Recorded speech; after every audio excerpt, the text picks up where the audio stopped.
city. That's what I'm talking about. Like shadows in the night, completely unseen. What was that? It's a camera flash. My first question is, could you describe me your vision on the character of April? Well, it has to be a collaboration between my vision and then Jonathan, the director's vision, and the studio's vision. But I saw her as being sort of isolated because she lost her father when she was really young, sort of grew up taking care of herself.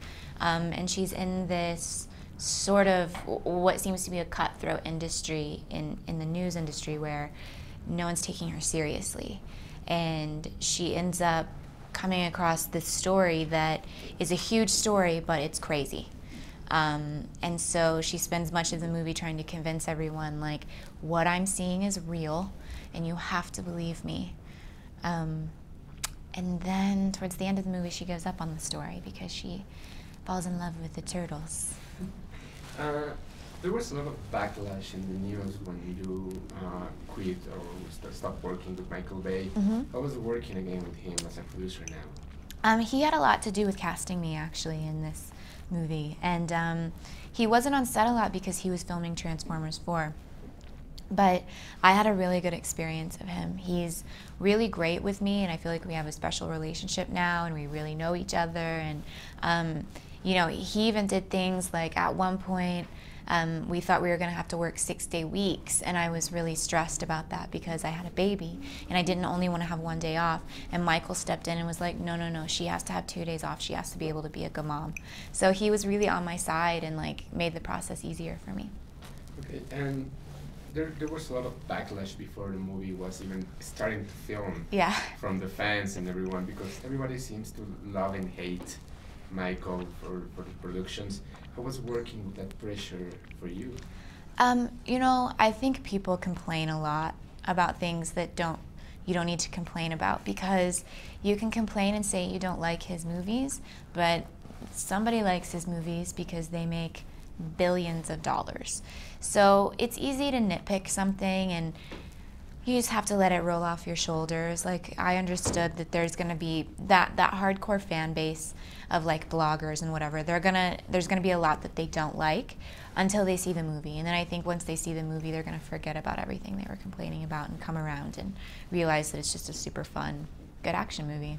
How's starting a new franchise, an action movie? You have already done Transformers, now you're doing this. Well, I mean, I hope this becomes a franchise. We don't know yet. It's exciting. I mean, I feel like this is home for me because this is sort of how I started. It is how I started. Transformers was my first real movie. So it just sort of feels like I belong doing this. And I'm happy, and you know, I hope it does turn into a franchise because I particularly love this one. What's your favorite scene in the movie that you're not into it? That I'm not in? Yeah. Definitely, and it's a really short scene, but where all the turtles get in the elevator at Zack's tower and they're going up to fight Shredder and they start beatboxing and dancing. That's my favorite scene because I think it perfectly represents their personalities. The movie also goes into pop culture with the action figures. How does it feel to have your own action figure? Oh man, it's weird. And you know who I think it's going to be really weird for are my kids. Like, how weird if your mom is an action figure. So strange. Yeah, it's weird. I mean, I don't know who's going to buy that thing, but maybe little girls will want to buy the April doll to go with their turtle dolls. It feels strange. You're really now into this kind of baby mom thing because you have already 2. Yeah. Is there something that you would like to do so they can watch or that they can feel like going into the movies and see their mama? Yeah, I mean, eventually I'm going to show them this when they're older and it won't be so scary.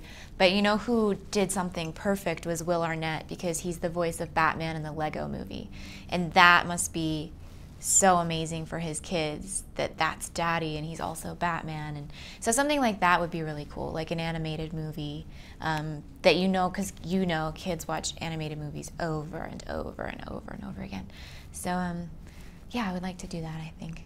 How would you think that they will feel when they know that you work with Batman in this movie. Oh, yeah, he doesn't, my older son doesn't understand that yet. I keep trying to tell him, and he's really good at recognizing voices, but I don't think he can possibly put together that the Lego movie's not real. You know, to him, that's real.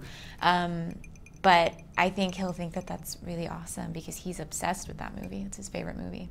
Okay, well, thank you very much. Thank you. For your time. I hope appreciate it. Mexico treats you well. It has so far. Okay, Thank you. Very much.